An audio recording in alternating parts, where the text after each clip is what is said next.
नमस्कार दोस्तों, धर्म रहस्य चैनल पर आप सभी का एक बार फिर से स्वागत है। आज हम लोग एक ऐसे अनुभव को लेंगे जो कि एक साधक ने भेजा है और वह उनके गुरु परंपरा में यह अनुभव उनको प्राप्त हुआ था।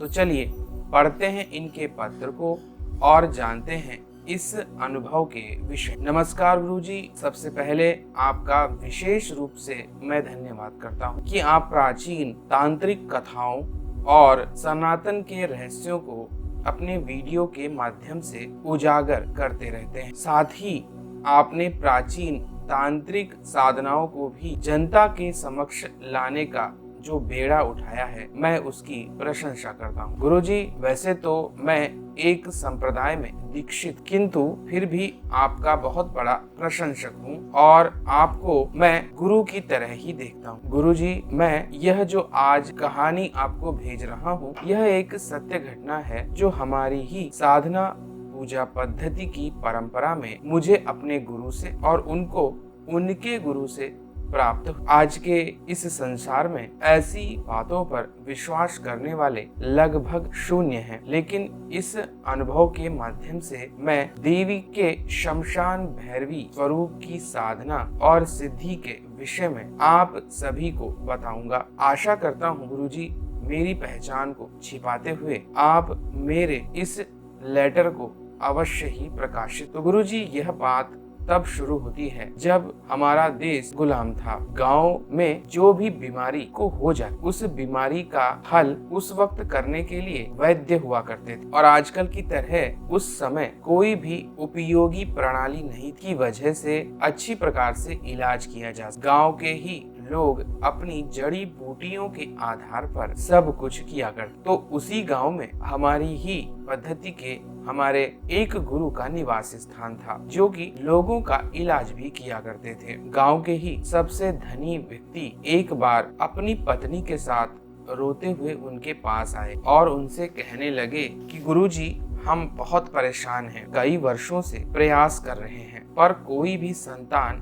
नहीं हो रही है। इसका कोई उपाय आपके पास अगर हो तो बताइए। तो उन्होंने कहा, यह तो कोई कठिन बात नहीं है, मैं आपको कुछ जड़ी बूटियां देता हूँ, इनका इस्तेमाल कीजिएगा। और उन्होंने वहाँ पर उनके पास रखी हुई कुछ जड़ी बूटियां उन्हें दे दी और जड़ी बूटियों को लेकर वह अपने चले गए। लेकिन जैसे ही उन्होंने जड़ी बूटी खाई, उनकी तबीयत खराब हो गई और फिर उन्हें दोबारा से इन्हीं दादा गुरु के पास लाना आवश्यक हो गया था। उन्होंने देखा और कहा, यह तो बड़े अचरज की बात, सामान्य से चीजें और सामान्य औषधि आपके शरीर में जाकर जहर कैसे बन जा रही, इसके पीछे क्या राज है। तो वह रोते हुए कहने लगे, मुझसे एक बहुत बड़ी गलती हो गई, उसी बात की वजह से आज सारी समस्या है और मेरी पीढ़ी का भी आगे बढ़ना लगभग ना के बराबर है। तब हमारे उन गुरुजी ने पूछा, आप बताइए क्या समस्या है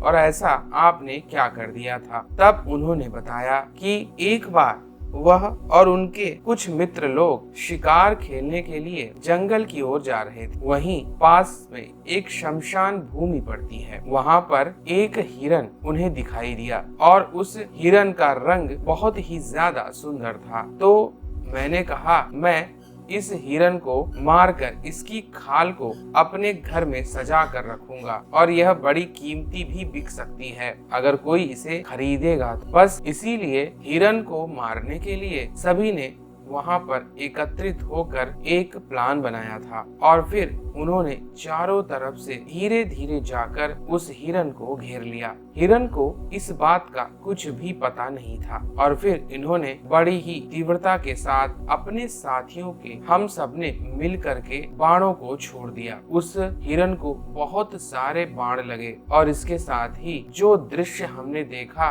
हम सबके तो होश ही उड़ गए। वह कोई तांत्रिक था जो मायावी विद्या से वहाँ पर हिरन बना हुआ बैठा था कि तभी हमने वहाँ पर देखा एक लड़का आया जो कि लगभग 12 या 11 वर्ष का रहा होगा। वह आकर गुस्से से देखने लगा और उसने कहा कि किसने बाण चलाया। तब मैंने ही कहा, मैंने गलती से इनके ऊपर बाण चला दिया है। तब वह गुस्से से कहने लगा, तुमने एक पिता और पुत्र को अलग किया है, इसलिए मैं तुम्हें श्राप देता हूँ, तुम्हारा वंश कभी नहीं बढ़ेगा। और यह कहकर वह अचानक से अपने पिता की लाश को लेकर गायब हो गया। यह बात भी हमारी समझ में नहीं आई कि वह अगर इंसान होता तो अपने पिता को उठाना उसके बश की बात, और अगर वह कोई आत्मा तो वह जीवित इंसान की संतान कैसे हो सकता है। यह बातें हमारे तो समझ से पूरी तरह परे। और इसके बाद मैं घर वापस आ गया। उसी रात अचानक से मेरे पिता की हृदय गति रुकने से मृत्यु हो गई। तब मुझे लगा शायद उसका श्राप काम कर गया है, इसीलिए मैं और भी ज्यादा डरने लगा। मैंने न चाहते हुए भी अपने परिवार वालों से कहा मैं शादी करना चाहता हूँ, और मैंने बहुत जल्दी ही शादी भी कर ली। और तब से लेकर आज तक हमने बहुत प्रयास किया है। हम दोनों में सच्चा प्रेम भी है, लेकिन फिर भी कोई संतान पैदा नहीं हो रही है। इस सब का क्या राज है, मैं नहीं समझ पा रहा हूँ। आप ही बताइए कि अब मुझे क्या करना चाहिए। यह सारी बातें सुनकर दादा ने कहा, मुझे लगता है तुम श्राप की वजह से इस प्रकार फंस गए हो। अब तुम्हें इस श्राप से मुक्त होने के लिए कुछ विशेष ही करना होगा। मैं अपनी तांत्रिक साधना से यह जानने का प्रयास करता हूँ कि आखिर इसमें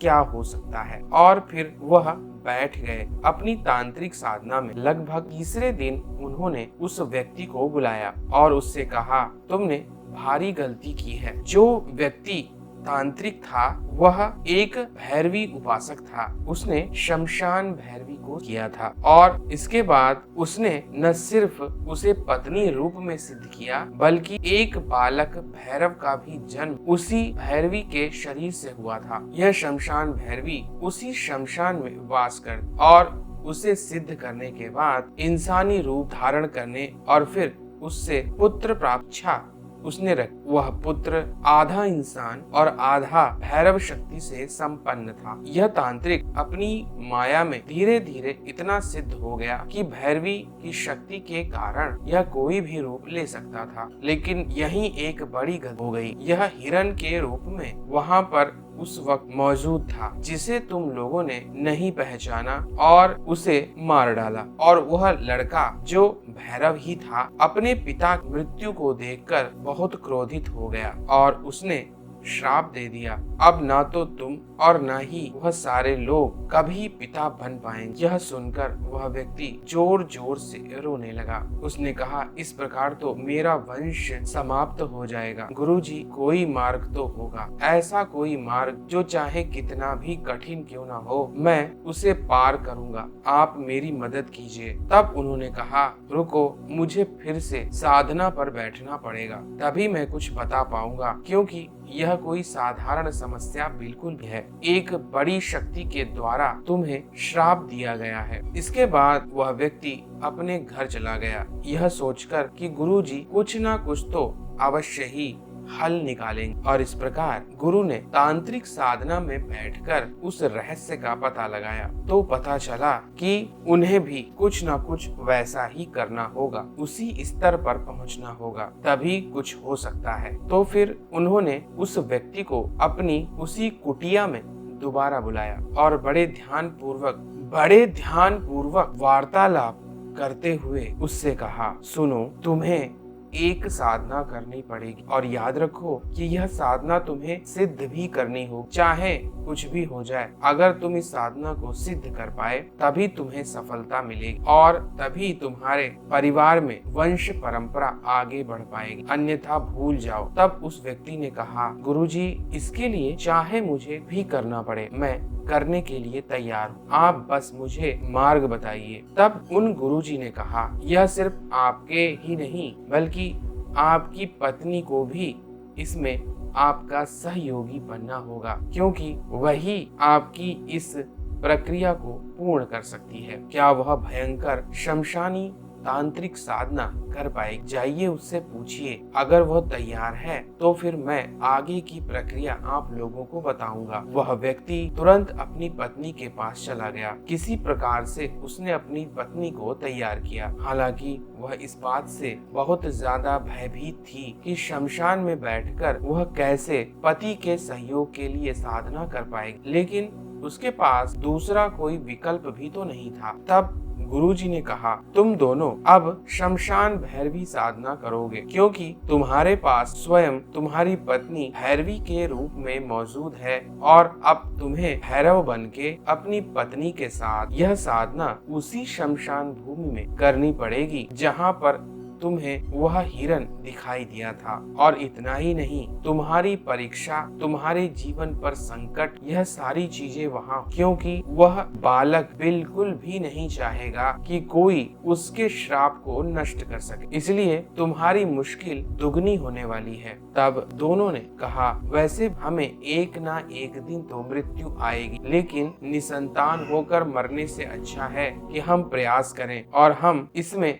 सफल भी होंगे अगर आप हमारे साथ हैं। तब मेरे शायद गुरुजी ने उनसे कहा होगा कि आप लोग तैयार हो जाइए, यह साधना कैसे करनी है इसे समझें। आपको शमशान भूमि में सूर्यास्त के बाद जाकर पूर्णतः निर्वस्त्र होकर यह साधना करनी पड़ेगी और इस साधना में आप अगर गलती करते हैं तो आप लोगों की मृत्यु भी हो सकती है। यह सुनकर दोनों घबरा जाते हैं, क्योंकि एक तरफ तो लोक लज्जा की बात और वहीं दूसरी तरफ मृत्यु का। इसके बाद की घटना मैं आपको अगले पत्र के माध्यम से भेज दूंगा। गुरुजी आपका और सभी दर्शकों का धन्यवाद। अगर आप मेरे पत्र को प्रकाशित कर तो देखिए, यहाँ पर इन्होंने शमशान भैरवी की एक प्राचीन घटना को यहाँ पर प्रकाशित किया है। अगले पत्र के माध्यम के आगे की घटना के विषय में हम लोग जानकारी प्राप्त करें। तो अगर आज की जानकारी और कहानी पसंद आई है तो लाइक करें, शेयर करें, सब्सक्राइब करें। आपका दिन मंगलमय हो। जय मां पराशक्ति।